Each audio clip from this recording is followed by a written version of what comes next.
My name is Dolly Yang. I'm a professor of political science at the University of Chicago. I also direct the UChicago Center in Beijing.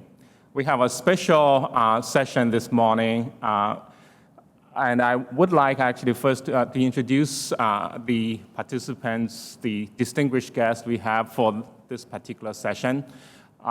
We are going to have Secretary Hank Paulson to be interviewed by Professor Michael Greenstone. And I think you have the bios in the profile, but I just want to say a few words. Secretary Paulson is truly an extraordinary individual in many ways. He was chairman and CEO of Goldman Sachs for many years, and then he became the 74th United States Secretary of the Treasury from 2006 to 2009, and of course played an extraordinary role in saving our economy, and indeed in saving the global economy in many ways. But many of you are probably aware he's actually not simply a person in public service, whether in finance or running the U.S. Treasury. He's truly been a tremendous global citizen in many ways for his dedication to nature preservation, to sustainability. For the past few years, he's founded the Paulson Institute at the University of Chicago and currently serves as the chairman of the Paulson Institute. And the Paulson Institute is dedicated to the promotion of U.S. China relations and especially also to issues related to sustainability. He himself has recently become the author of a new book dealing with China. So in that sense, we have an extraordinary opportunity to hear Secretary Paulson. He's being interviewed by the Milton Friedman Professor of Economics at the college, Professor Michael Greenstone. Please welcome them both.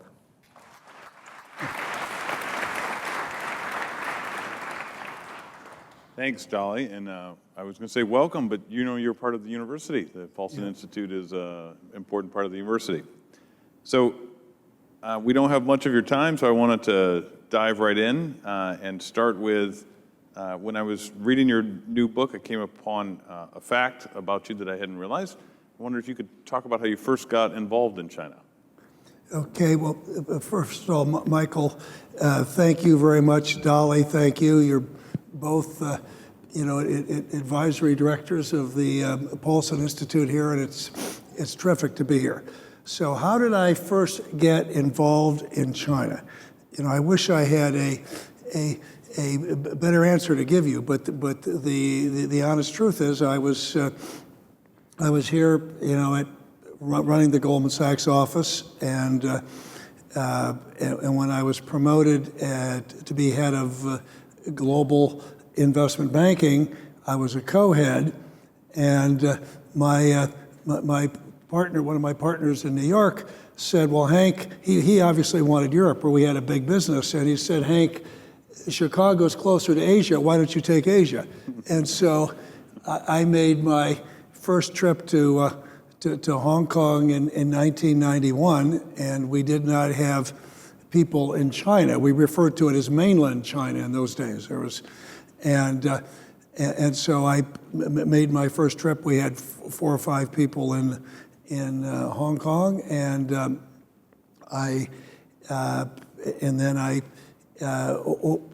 very quickly I saw the opportunity in China and became very actively involved there. So that was about 1991. Now, I went and looked up some statistics. GDP per capita in China in 1991 was about $1,000. 25 years later, it's about $12,000. Hundreds of millions of people have been pulled out of poverty. There's not a historical precedent for that increase in well-being. It's a country now, I guess, of 1.3 billion people. So you were there, you saw it. What were they doing? How did they do it? Well, it was absolutely... And let me remind you, we can't fund infrastructure bill in the U.S. Well, it was absolutely amazing because the first part of my book dealing with China really tells the story through an investment banker's perspective, because I tell the story of working with, in those days it was Zhu Rongji, who went on to become the premier, and Jiang Zemin, the president. And the country had already come a long ways, but by the mid to late 90s, they were using Western style capital and Western bankers, and that's how I was involved at Goldman Sachs, using these landmark capital markets transactions to bring Western know-how and capital to China and to open up the economy, to open it up to competition. And it was really pretty amazing how fast, how pragmatic they were, looking everywhere in the world for best practices. And then when they decided they wanted to do something, how quickly they could move. I tell a story. There's a second chapter of the book is called, Chinese bodies, foreign technology, and I tell the story there of very early on. This was 1992. C.H. Tung, a number of you may know him. He went on to become the first CEO of Hong Kong after the handover, had suggested that I join him for a meeting in Beijing with the Jiang Zemin, who was a president of the country, the general secretary of the Communist Party. And it was a bigger meeting, and I was sitting at the end as these big formal horseshoes, and CH was sitting next to the president. And as the meeting was starting to wind down, he said, "This young man, Mr. President, runs investment banking for Goldman Sachs, and they're trying to decide whether they should invest, how fast they should invest in China." And so he immediately started to impress me with his knowledge of business and English. So he started naming all the U.S. companies he could, Boeing, GE, IBM, and so on. And when he could see I was smiling, he looked at me and said, "We need to learn U.S. accounting." And then he paused and said, "Assets equals liabilities plus equity." And I'm saying, here is the General Secretary of the Communist Party, and I don't know whether Bill Clinton could say that. I got the message. And then the other thing you saw with these transactions, the first transaction we did was for them was China Mobile, which was the privatization of China Telecom. And this was a defunct telephone company with huge debts, and they created a new company which took public in 6 months. And I think we talked to them a lot about Deutsche Telekom. Goldman Sachs worked on the Deutsche Telekom privatization. I think that took 8 years. And the other thing, the name of that chapter is Real Gold and Silver. And you forget then how much they needed the capital back. And this was 1998 because this was priced on Black Friday, just at the outset of the Asian financial crisis. And when the man we were working most closely with at the senior level, Wang Qishong, who now is on the standing committee and runs the anti-corruption campaign, when he was calling his boss, Zhu Wanji, to say that the deal had closed, and Zhu Wanji was saying, "What does that mean? Do we have the money?" And he said, "Yes, real gold and silver." And then he said, "Well, I'll believe it when we have the $4.2 billion in our pockets." But the next deal was was PetroChina, which was this big global, or this big oil company, and it had 1.5 million employees, and it took care of the family members, so it was responsible for taking care of 6 million people. And they had dormitories, ran restaurants, dormitories, hospitals. It was, employees needed to get permission to marry, it was an amazing, and one of my partners said, "This is like a medieval village. How do you float that on the New York Stock Exchange?" But Let me interrupt for 1 second. So that clearly involves lots of kind of cultural change and seeing that the world could be different than it is. And oftentimes that gets in the way of making changes, in the U.S., in Europe, everywhere. What were these guys thinking? How did they? It was amazing to watch the leadership. You know, I always say that the outstanding leaders are the ones that define their jobs expansively, look outside of the box. And so the biggest driver was Yuan Ji, who went on to become the premier. And it was just amazing because there wasn't anything close to unanimity of opinion. And Sure, and there must have been the 6 million people who, and had different views and liked things the way they were. At the end, you know, there were huge layoffs, so they ended up with 500,000.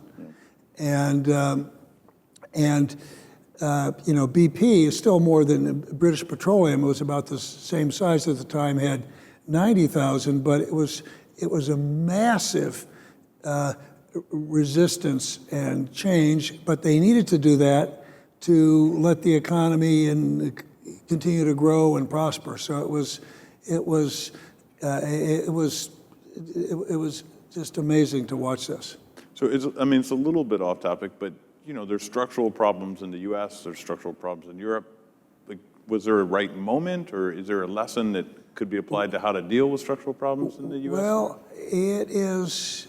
I think then there was you know, China had started this, you know, with Deng Xiaoping, you know, a good number of years earlier, and there it was beginning opening up, you know, the doing away with the collectives and letting the private sector be part of a number of sectors of the economy. But here there was again, this country was still so poor with $1,000 GDP. I think it's easier than today. I think the interesting thing today is, you know, if you look at China today, China has big structural problems in their economy.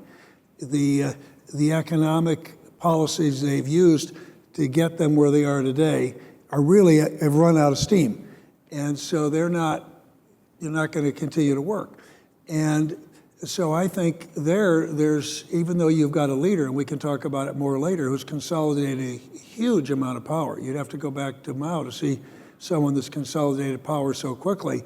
There still are now significant vested interests, and I think to do the things they're going to need to do, it's going to take time and it's going to be difficult, and there's not a consensus. So I think the key issues we're going to have all around the world are going to be how do political systems function, because we have big structural problems in the United States that are where there's no consensus. There are big structural problems in Europe, in Japan, China, all very different political systems. But early on, the way I watched this system work was they could move as quickly as anyone I've ever seen, and were very pragmatic. That's what made it interesting and fun to work there. They were not ideologically driven when it came to economics. You know, when it came to the party, they were, but economics, they were going to look anywhere they could in the world and then say, how can we adapt this to China? So a big part of their success has been getting people to move from rural areas where they're engaged in relatively low productivity activities into cities, and that is credited with lots of the economic growth that has happened over the last 25 years. There's less opportunity for that since there's so many people in cities now. You know, what would be your top 2 or 3 recommendations, things that might be able to allow them to continue to have rapid growth that they've had, given that they're not going to have that as? Well, there is, so let's start with urbanization, because that's one of the biggest flaws right now in the system.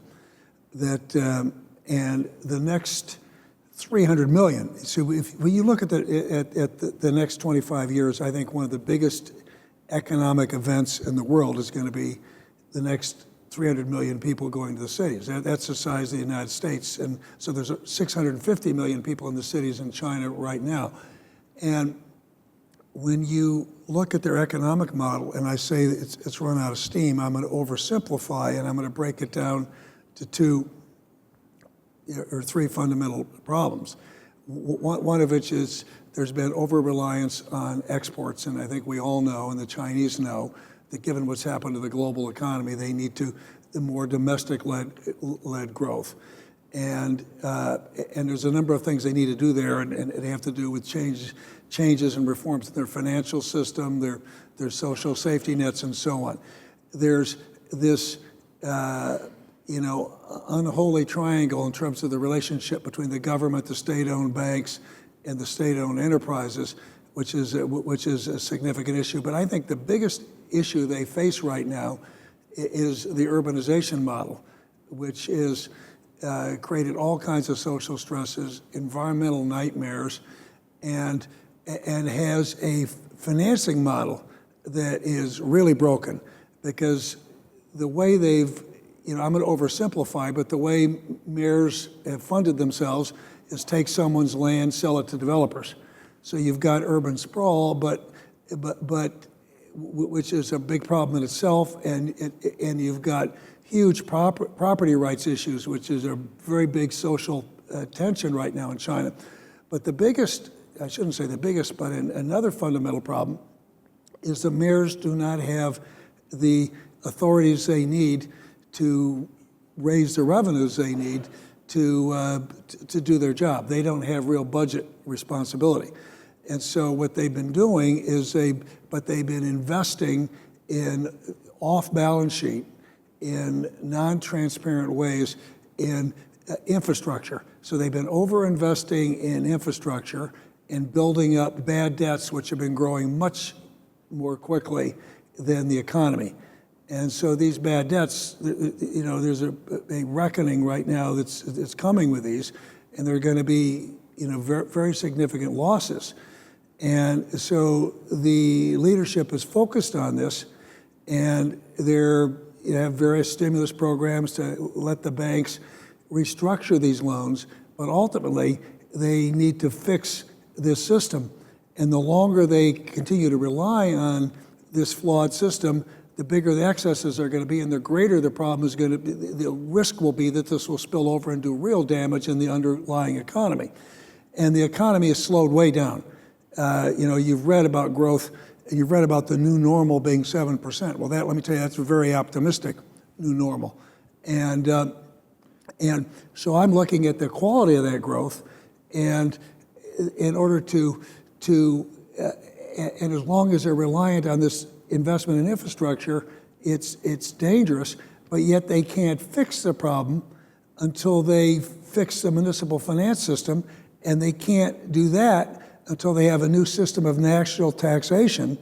And there you're talking about redefining the relationship between the central government and the provinces.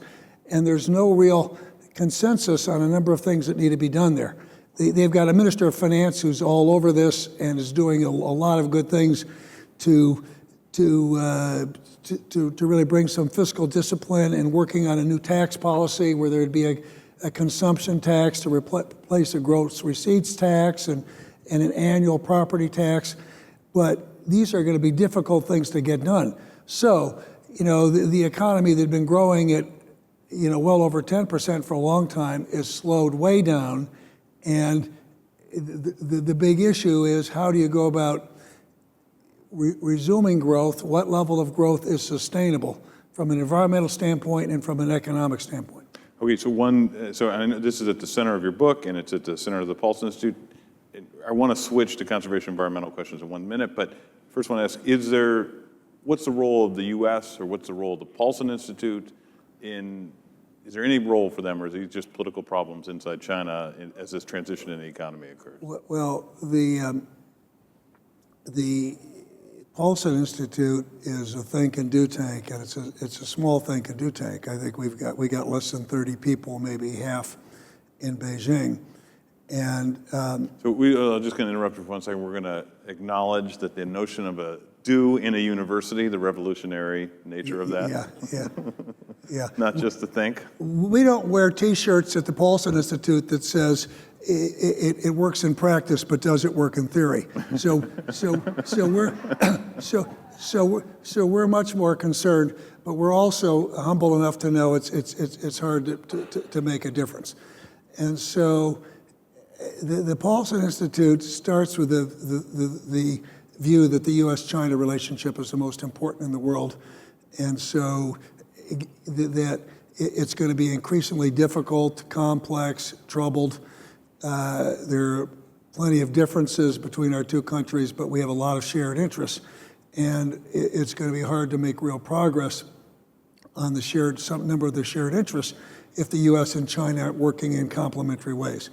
And the environment is a huge example. If you look at climate change as the biggest economic risk as well as environmental risk that the world faces, you need to begin by saying that there's no way to make progress there unless China makes real progress. The leaders in China are very committed to making progress. So I want to introduce your street cred on environment first. Okay, so I'll just start with, in general, I think people don't go look for former heads of Goldman Sachs and former secretaries of the Treasury to be environmental and sustainability leaders. Do you want to talk a little bit how you got interested in these issues? Well,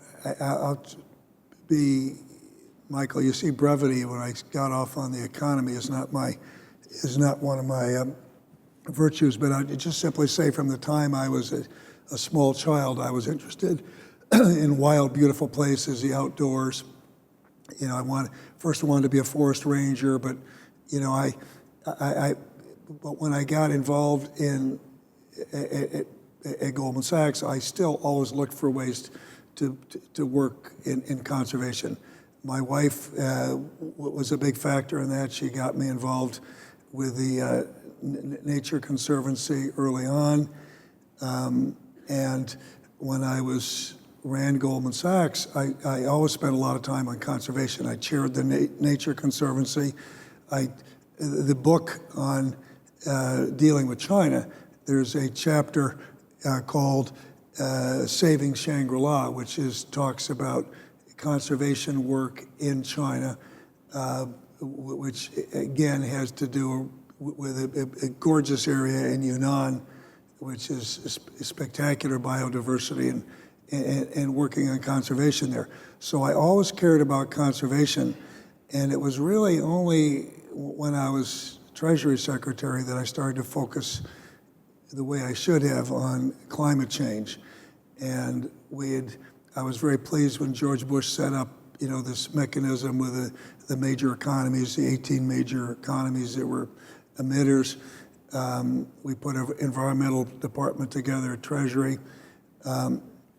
And when I left Washington, I decided to work full-time in not-for-profit, and their conservation and environmental initiatives, and then the Paulson Institute, which is focused on, you know, economic issues and environmental issues, because our credo, and really at the Paulson Institute, is, you know, that a healthy economy does not conflict with a healthy environment.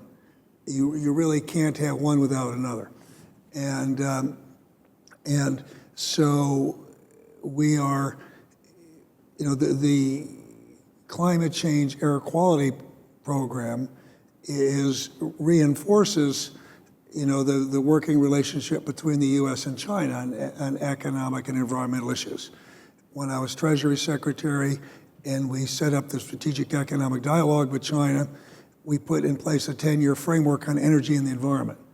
And you know, I'm very pleased to see what the Obama administration has done with the climate agreement with China, which I think is essential, extraordinarily positive, and important.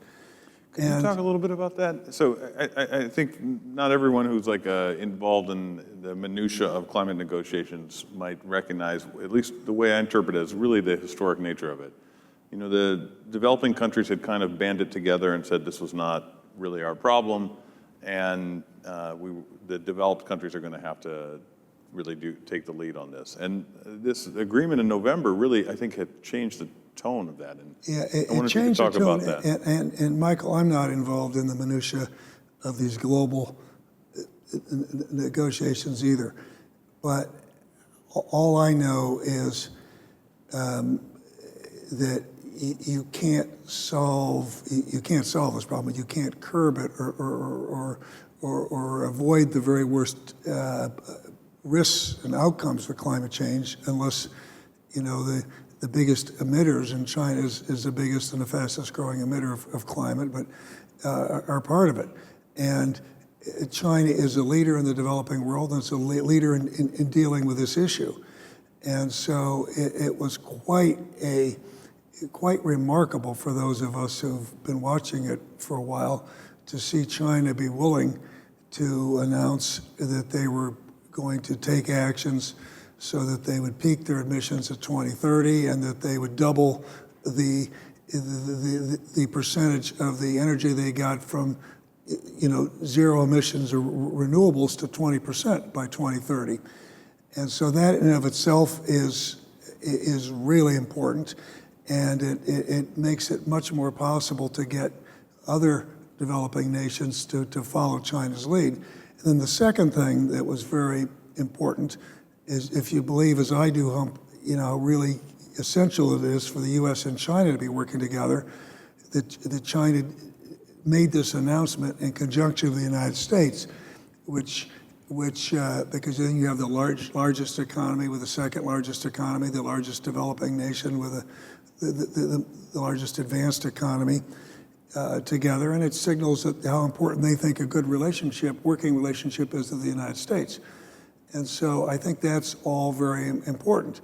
And so, the Paulson Institute, again, is looking to help with an air quality and climate program, which is focused on this mega metropolis that Beijing, Tianjin, Hebei, where Xi Jinping is laying out a massive long-term plan to clean up the air and the environment and have it be compatible with economic growth. So one question that comes right out of that is, I don't know if this is actually a Chinese proverb or it's just urban legend, but the phrase goes that the mountains are high and the emperor is far. And so there's high level agreements that leaders of nations make.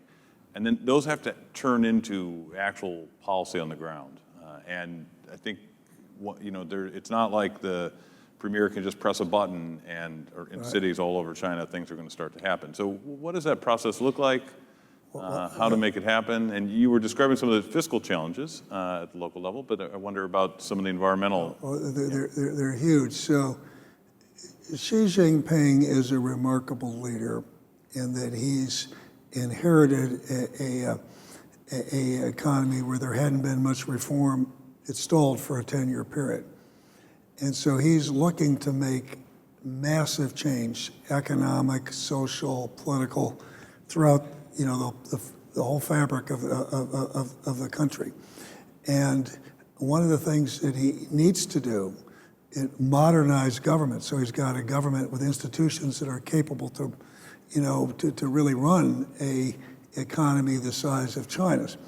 And so one of the things he needs to do is change the relationship between the central government and the provincial governments, and because a lot has been, power has been devolved there.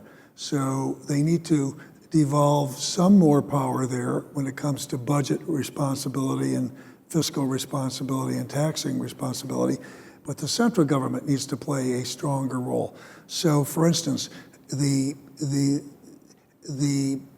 their equivalent of the Environmental Protection Agency, the Ministry of Environmental Protection, is, they're doing a lot to bring that into this century, but it is still undermanned and structurally flawed, and so there's a lot of work that needs to be done there. Their legal system is again woefully inadequate in terms of the training and the structure, and we as Westerners just simply say it's woefully inadequate because it applies to everybody but the 90 million Communist Party members. But putting that aside, he's looking to professionalize the legal system. And so he's appointed a new head of the Supreme Court, Zhou Zhang, who's now, they're going to train judges in the environmental area. But it's going to take a good while to get that done. And then on top of that, you know, as they look to price carbon, and they have different, you know, pilots with cap and trade and energy taxes, again, because of transparency and accounting issues and so on, and having the data they need, even those only apply to about 2% of the company. So what they're doing is they are really committed to fundamentally making a difference. The people are demanding it.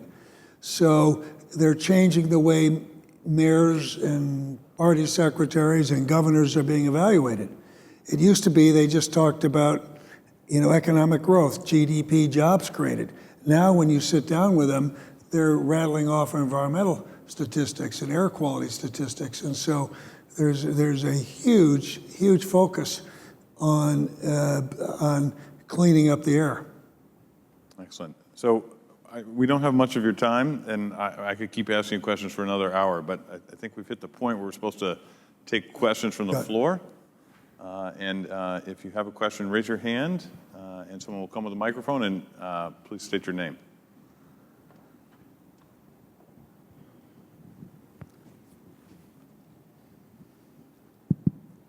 Hi, Luke Liang, SOM.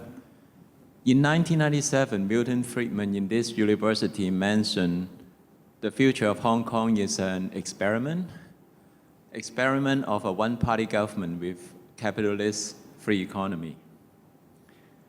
In that context, as you mentioned, the ruling class in China right now, they might have limited their flexibility on how much land more they have to get that leverage with the developers. And also the cheap labor has been slowly disappearing. So what leverage that one-party government has over the people to make this harmony of one-party government and free market economy, just like Milton Friedman mentioned, 1997 here? Well, that is the fundamental question, isn't it? Because what you have is Xi Jinping, who's the General Party Secretary and the President, is he's outlined this huge set of policies. And so with the economy, he's saying, I want to free it up further and let the market be decisive. And so there, in terms of economic growth, I think he's looking at it the right way, because given some of the other problems they're having and bottlenecks they're having, the key to future growth is opening up sectors that have been closed to full competition in the private sector. Things like communications, finance, energy, and reining in the state-owned enterprises there, making them compete on a level playing field, and letting the private sector come in and create jobs. So that, I think, it's easier said than done, and there's real resistance to that coming from vested interests. And so there's a real battle being fought in China about how that's being done. But then at the same time he is doing that, he is saying, and very clearly, in very strong terms, we don't want Western multi-party democracy. We don't want Western values. And he is tightening up the political controls and the controls on the media, the internet, et cetera. So he's taking a hard line on anything he believes that undermines the authority of the party. And so we would say, yeah, how does this work? He looks at it and says the party is the symbol, or not the symbol, the party is the source of stability in China.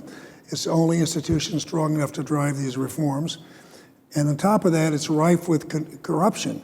Because the other thing, the most notable thing that's going on in China today, we haven't talked about yet, which is the anti-corruption campaign, where they've punished 250,000 party members and 75 at least at minister level so far.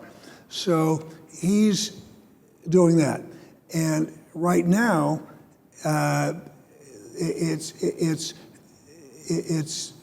by and large popular because the things that people care about the most are corruption, the dirty air, the property rights, sort of the income disparity issues, the need to fix the safety nets and so on. So he's focused on those issues. We look at it, I look at it and say, longer term, how do you succeed in an information age where you need to innovate? And I've run a global company, and you need to be you can't be fully connected to the internet. You got to know what's going on everywhere in all your markets, every industry, what's going on in other governments, what's going on in the regulatory systems around the world. Because the other big economic event of the next 25 years is going to be Chinese companies going global and looking to become outstanding global companies, and what their practices are going to be in governance and environment and all these other areas. So that is issue. I've got a view that something has got to change. That won't succeed longer term. That's my view. The one thing I need to say, though, which is remarkable, is if you go to Argonne Labs and talk to the people there, or any of our labs, or with U.S. companies doing business in China, and they say there's a surprising amount of innovation coming out of China. And when you look at the quality of the patents that are being filed and so on, because their government is investing in basic science, there's a lot of smart people there, many of which have been educated at places like the University of Chicago and other places in the West. So anyway, that's really the question. And I can just tell you to date, what has surprised me on the upside is the extent to which the leaders are open to change and are pragmatic about the things they need to do. Okay, I think we had a question here from one of our honored guests, Soji.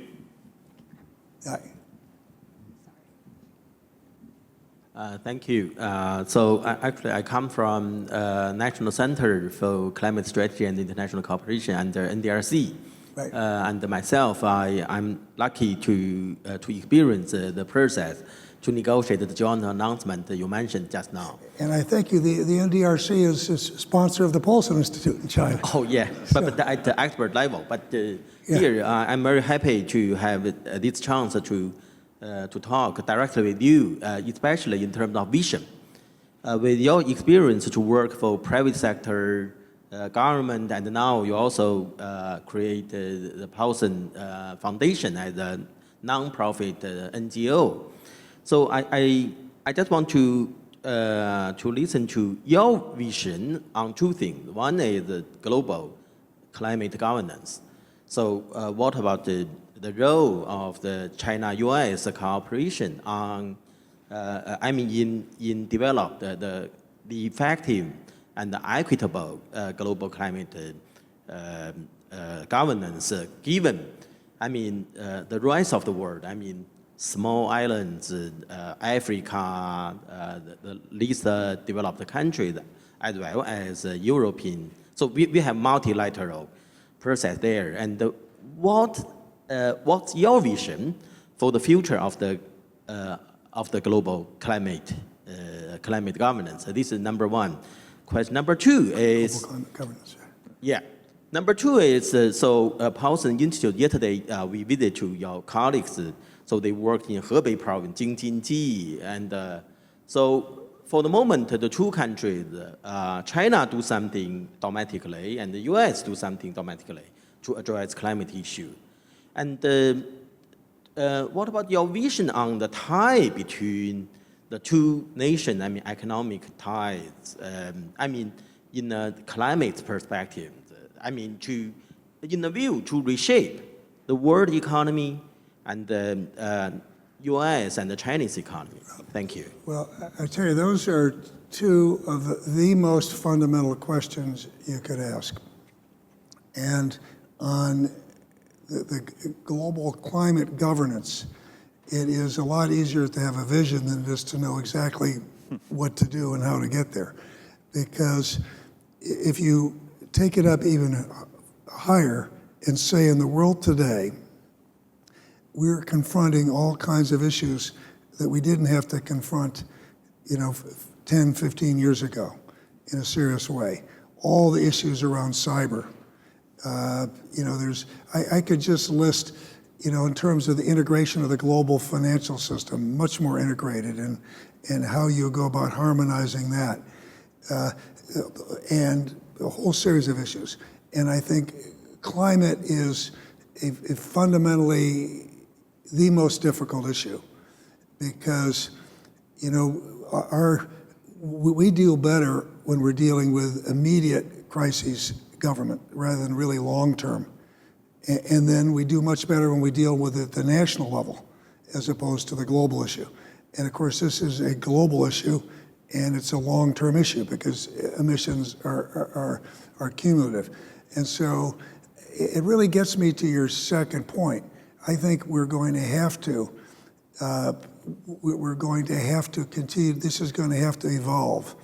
And I think the U.S. and China are going to have to play important roles in how that evolves, in terms of how we work together to transform and strengthen existing initiatives and institutes, and how we create new ones. And I don't see easy answers here. I really don't. They're not easy answers. But the one thing I do know, and I don't want to sound anti-egalitarian, but my own view, and I saw it, I thought that George Bush had the right idea, even with these major emitting nations, because I think if you can get a number of major economies to get together and take a lead, I think the rest fall into line. And I think it's really hard when you've got large numbers of nations with very diverse interests. When you look at, and that's where you get to, I was in end of March, I was at Bay, and it was in some ways it was daunting, because you've got the worst of everything. You've got the worst geography. It's a low valley, and then you've got all the industrial processes in the farm, and the air was like ranked number 73 out of 73, on the air quality. But they're working hard, and I think here one of the keys is how the U.S. works with China, and not in bringing in expertise, but technology, and sharing technologies. Because I think this problem is so substantial, and both countries have got a vested interest. We need to get around some of these intellectual property issues and figure out how to make sure that the very best technology can be used.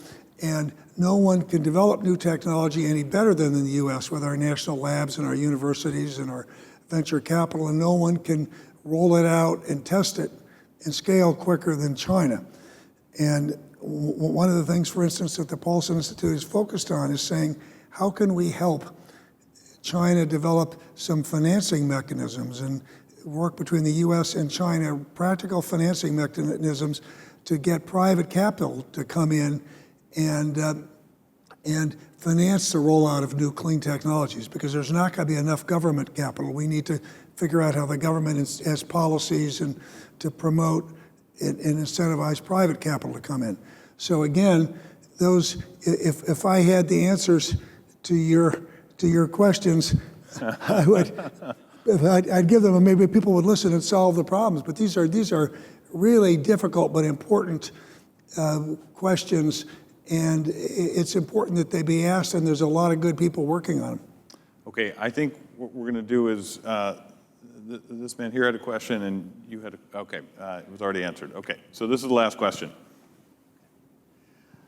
Secretary Paulson, first I'd like to say thank you for your assisting our country. My name is Rasan Liddell, and I'm the Executive Director of the Afro-Sino Chamber of Commerce. I have a couple of questions. In reference to Xi Jinping and his colloquially referred to as Tigers and Flies campaign, do you look at that as a purge, or do you see it as actually genuine? And the second question, the TPP, President Obama's TPP, Trans-Pacific Partnership what we're pushing right now. As I understand it, China is not a part of that. What message, if any, does that send to China? And thank you very much.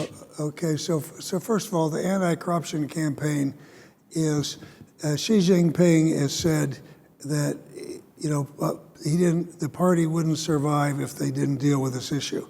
It is the number one political issue. I think it's a huge economic issue in China, and I don't doubt for a minute that this is the primary purpose is to curb corruption, because that is really essential. I also believe that's a tool in the toolkit as he's consolidating power, and it sure seems to me it can be used to break down certain vested interests and pillars of the state-owned economy that are resisting reform. But I think it's primarily anti-corruption. And TPP, say the following. TPP, I think, is incredibly, incredibly important. And the U.S. says we're going to do something, we do it, and we're able to deliver. And I think our own economic model it's just important we get things done. And this is a great vision, it's a great program. I think a lot of people that are opposing it in the U.S. don't really understand. I happen to think trade benefits us enormously.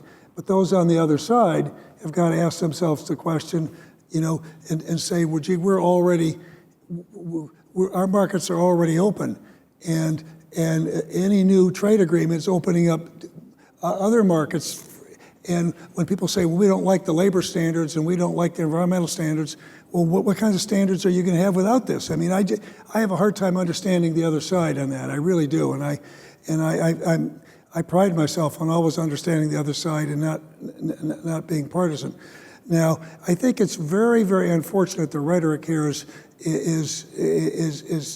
become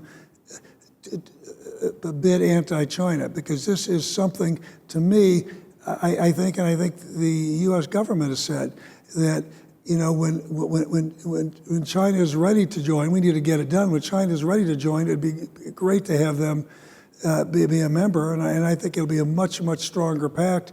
And I think this bilateral investment treaty that the U.S. is negotiating with China is extraordinarily important in terms of helping reformers in China. And if that gets done, that's going to be an important chapter in the TPP. So again, I'm all, just as I think the U.S. should have willingly gone into, the Asian Infrastructure Investment Bank, we should be working to get TPP done, and then working to have China become a member. So I thank you all very much. Okay, so before we do that, I want to say I think when the history is written, there's little doubt that it'll be clear, which it is to many of us already, that the country and the world really owes Hank Paulson a gratitude for helping to prevent the Great Depression, and of course, maybe on a more mundane level, for spending some time with us today. So thank you. Thank you, Michael. Thank you all. Yeah.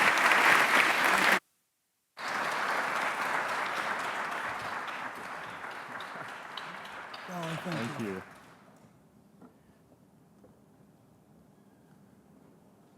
Okay. It's hard to follow on what has just transpired here, but for John, we've had a great morning this morning, and of course, you've seen the challenges, but also what China is trying to do, whether it's on the environment and also more fundamentally on the climate as well. And I think there are a lot of individuals in this audience, and particularly our distinguished participants, who have been playing a leadership role.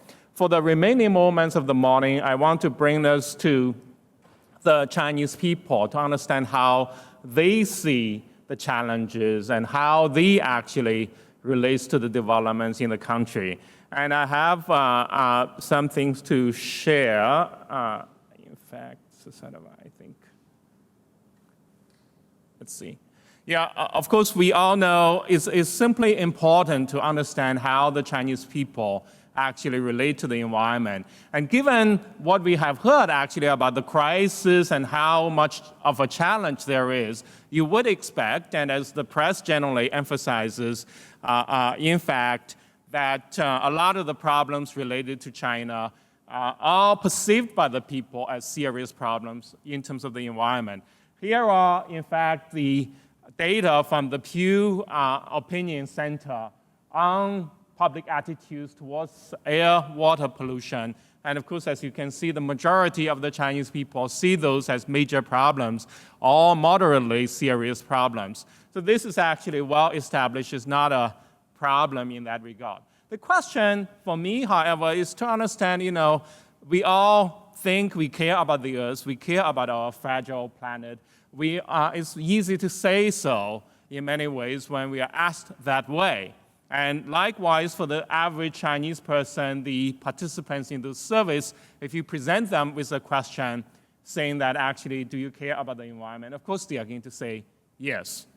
But the question for me is to say, well, what if there are other issues you have to consider? You always have a budget, right? So sort of how do they relate, how do they perceive the issue in that regard? In fact, it turns out actually we don't have fairly recent surveys, but it turned out actually the Renmin University of China, which is one of the institutions we collaborate with, has been conducting the China General Social Survey, which was pioneered by the National Opinion Research Center at the University of Chicago starting 40 years ago. And there are a number of questions that are really interesting in that survey, and I have worked with our collaborators in China to dig out some of those questions. And essentially, there is one particular question asking, among the current social problems, what do you think should be given first priority and second priority and third priority? And in this particular case, to ask people to rank, to prioritize the key issues related to the environment and other problems, in fact. And here are the latest results from 2013. Remember, 2013 is the time the survey was done after the air apocalypse, after the dramatic developments, especially when smog, in fact, enveloped Beijing, when you could actually be feeling like you're at night during midday. Yet, you look at those data, it shows that there are 5, 6 other issues that are even more prioritized than the environment. In fact, the environment is the blue, the dark blue portion that's jutting out, and the first, second, and third priorities. In all of those, actually, the environment is not the most serious issue. In fact, it's not even the second most serious issue for the average Chinese population. It's not even the third or the fourth or the fifth. And that's what's interesting in that regard. So that led us to think, actually, how does the Chinese people think about this going back 10 years? Right? How have public opinion changed over the past decade? In fact, if we look at this as as I'll show on the next PowerPoint, there has been some changes. Among the other issues, income inequality, unemployment, medical, all of those actually receive greater emphasis. But in the environment, in fact, there has been a slight change. When we consider all 3 priorities, about 14% of the respondents said the environment was a big issue in 2003. So in 2013, it's 18%. So basically, it's actually 4+ percentage point change over a decade. And this is despite the major exposures about the environmental issues. So we have a problem when it comes to public opinion in this regard. So the next point I want to show, therefore, is actually how do we dissect this in here. And this is where I see in particular hope. If you look at this, we break down, my co-authors and I break down the responses by age, by income, and so on. And in this particular figure, as you can see, to the very right of the figure, those are the 50-plus population. And it's apparently the case that the high-income groups among the 50-plus population really care about the environment much more than those who have lower incomes. This is fairly typical in most countries, but in the Chinese case, you disaggregate it by age.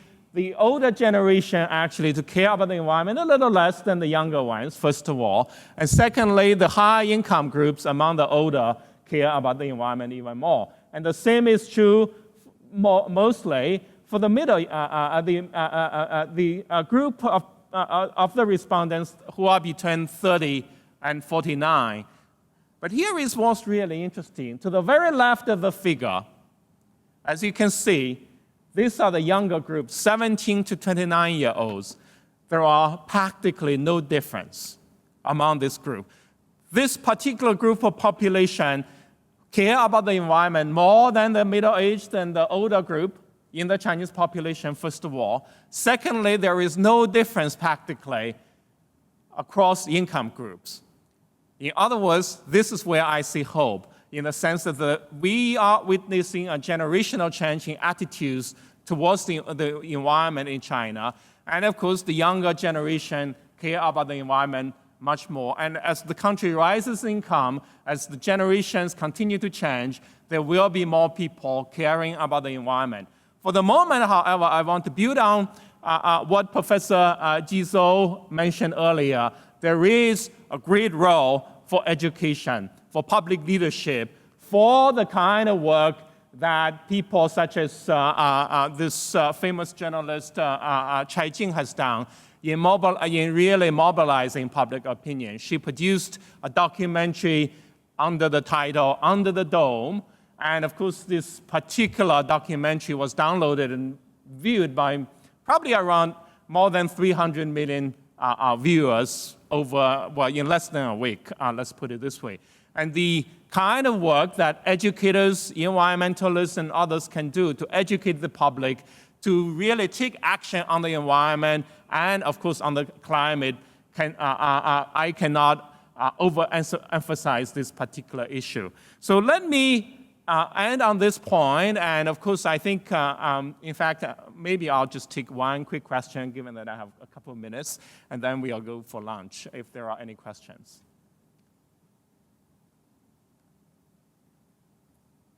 Any? Yeah, Professor Zhou. Well, you can ask, and I'll repeat the question.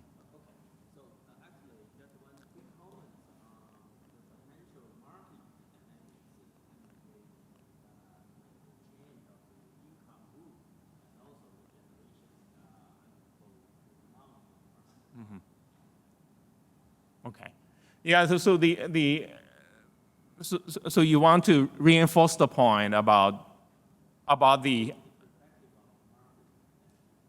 Yeah, so this is actually, in many ways, the market dynamics is about, again, how the high-income groups increasingly pay attention to the environment, which is also what environmental economics is about, that Professor Greenstone has been doing a lot of work on in that regard. And in fact, there are a variety of books that are coming out related to this particular issue.